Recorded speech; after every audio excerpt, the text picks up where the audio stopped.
Ever feel like you're carrying the weight of the world on your shoulders? Do you struggle to say no, always putting others first, yet somehow still feeling trapped? Welcome to the world of the masochist structure, a personality shaped by duty, self-sacrifice, and a deep-seated fear of being selfish. Today, we'll explore how this structure is formed, its emotional landscape, and how understanding it can unlock the path to personal freedom. Part 1. When and how the masochist structure forms. The masochist structure forms between 18 months and 4 years old, a crucial time when the child is beginning to assert independence. At this stage, the child needs to explore their will, saying no, setting boundaries, and expressing their desires. However, if caregivers respond with guilt, shame, or suffocating control, the child learns a painful lesson. Expressing their needs or autonomy causes disapproval, rejection, or even punishment. The core separation in the masochist structure is between emotional closeness and freedom.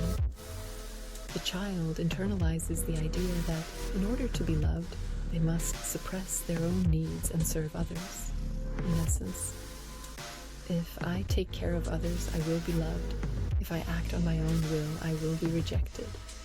Thus, they develop a deep fear of selfishness, believing that prioritizing themselves is dangerous and could cost them connection.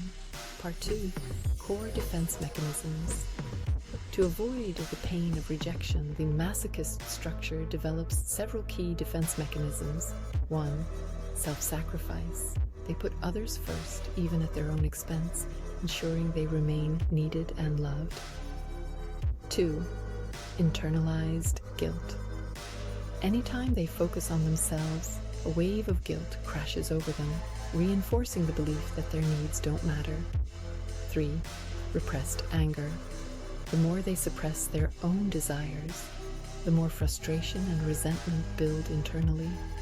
But instead of expressing it outright, they may release it in passive-aggressive ways. 4. Carrying emotional weight. They take on others' problems as their own, believing it's their duty to fix everything. 5. Feeling stuck and overwhelmed. Because they say yes to too much, they often experience deep exhaustion and at times depressive episodes.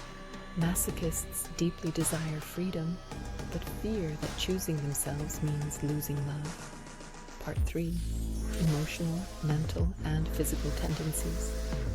Emotionally, feelings of guilt, obligation, and duty dominate their emotional world. They long to be free, yet fear abandonment if they stop serving others. Unexpressed anger simmers beneath the surface, leading to passive aggression, sarcasm, or self-sabotage. Mentally, they overthink social dynamics, ensuring they meet expectations and avoid disappointing anyone. They have a strong sense of duty, always scanning for where they can help or be useful. Their inner dialogue often revolves around self-judgment, criticizing themselves for being too much or not enough. Physically, compact, strong bodies. Their structure tends to be solid, with no part of the body appearing thin or weak. Some are muscular, while others carry excess weight. Short necks, broad shoulders. Their body often appears as if they're carrying an invisible burden. Energy is held tightly in the body, creating a sense of internal pressure, like a bomb about to explode. Part 4.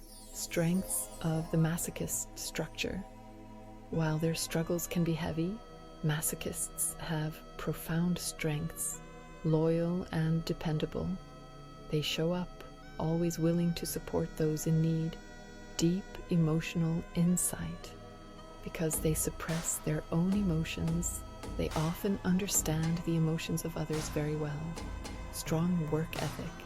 They are reliable and dedicated, often excelling in careers where responsibility is essential.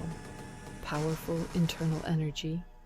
Once they reclaim their autonomy, they can be unstoppable forces of action and transformation. Part 5. Growth and the Path to Freedom. Masochist's journey is about learning to set boundaries and reclaim their independence. The key steps. 1. Recognizing their right to say no. Freedom does not mean rejection. 2. Letting go of guilt. Prioritizing themselves does not make them selfish. 3. Releasing repressed anger. Finding healthy outlets for frustration instead of internalizing it. 4. Trusting their own desires. Choosing based on what they truly want, not what others expect. The ultimate shift happens when they realize, I am valuable, not for what I do for others, but for who I am. Final words and next steps. The masochist structure teaches us the balance between connection and personal freedom.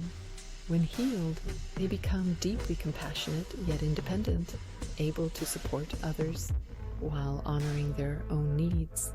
If you found this video helpful, stay tuned for more on bioenergetic structures and how they shape us.